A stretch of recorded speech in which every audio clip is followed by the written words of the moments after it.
Alright, now here's the second video of my first attempt at 8th with my Orcs versus Beastmen on my next turn here.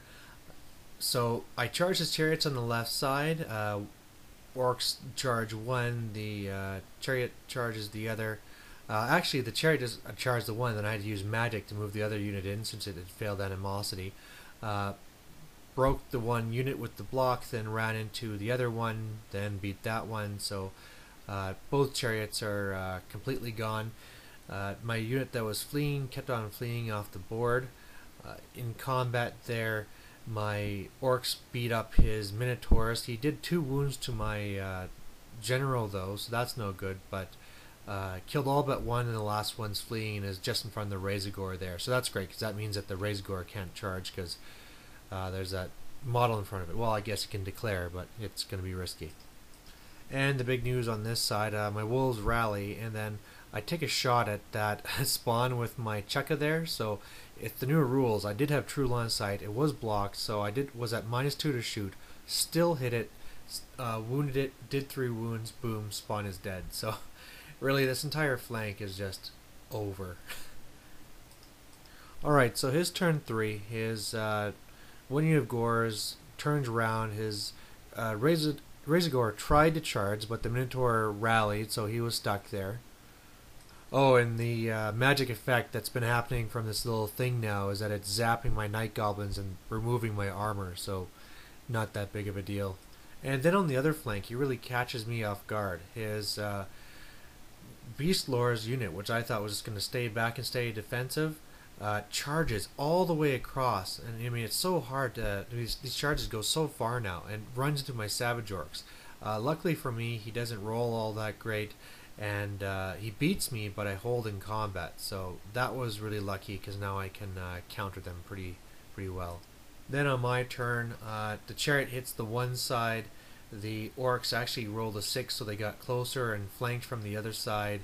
I beat this whole general unit and then run them down, and at this point the game was over. You know, he only had the banner from the one other unit, the banner here, and then a general, and so once I killed this here, he just had the 1 point from the other units, and so that meant that that was it, that was the game. So some other parts of combat just for fun. His last Minotaur, I charged it and it killed my general, but at that point I'd already won, and even with the loss of the general I had enough banners to stay alive and win, or not be automatically lost. So that was a game. Victory for the Orcs. First of all, it's nice to end this campaign being 5-5, so that means that his Orc list at least went even.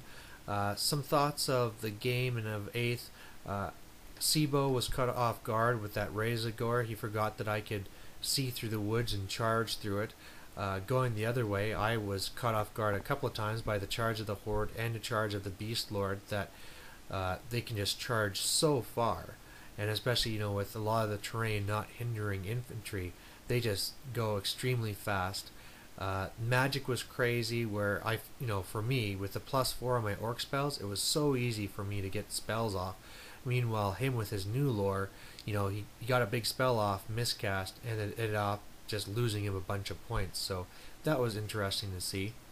Terrain wise, one thing I thought that was very interesting was that even though there was a lot of terrain, it's a lot more friendly to big armies like mine, because a lot of it, you know, that was kind of odd for that one wood to be hurting me, but otherwise, you know, I can just walk across anything with no penalty. It's only, you know, your cavalry and chariots and stuff that actually worry when they go over terrain and treat it as dangerous.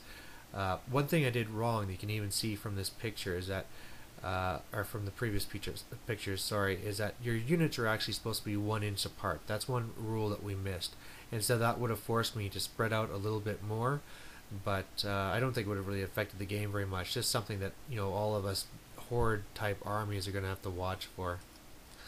And overall, I really liked the way that 8th played out. It was a lot of fun. Really surprised how fast the game ended and how quickly things got started. You know, we were, you know, right up and battling right away. You know, he just got right to me, and that was it. Bunch of fighting, stuff broke, and all of a sudden he automatically lost, and so the game's over turn 3. So that was interesting. Next week we're going to meet again. This time I'm going to actually have an army designed for 8th, so we'll see how that goes, and thanks for watching. Bye.